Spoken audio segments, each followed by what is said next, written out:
In the modern society, global warming is a major threat our world is experiencing. This environmental problem will cause a rise in sea level.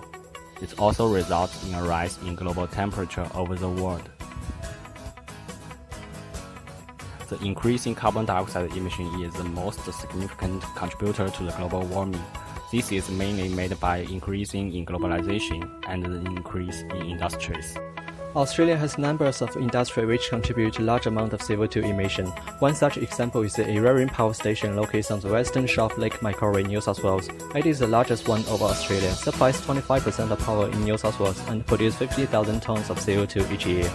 The company Origin has declared that Eraring will be shut down by the early 2030s during its enormous carbon emissions. However, by using our direct carbon capture technology, we are more confident to enough slow down this. There are different types of processes to capture carbon dioxide. The most efficient process suitable for Eraring power plant would be the membrane technology. It captures post-combustion carbon dioxide. In this process, first, the CO2-rich air is passed through the membrane with zigzag structure to allow more contact with air. Then the capture solution is dropped over the membrane which reacts with carbon dioxide.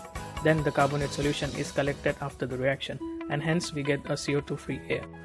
Carbon dioxide will be stored after capturing by using geological storage method for Eraring Power Station.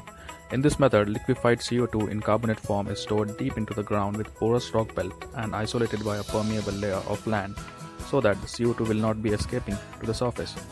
As shown, eastern shore of Sydney has a permeable and porous layers of land which can be used for CO2 storage.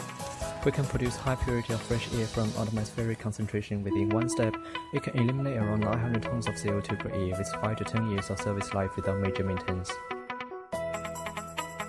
With this, we can show cost of $600 per ton of decarbonation. However, as our technology becomes more prosperity, the operation cost will limit down to around $200 with transportation and storage costs of $10 to $15 per ton, even lower in the future.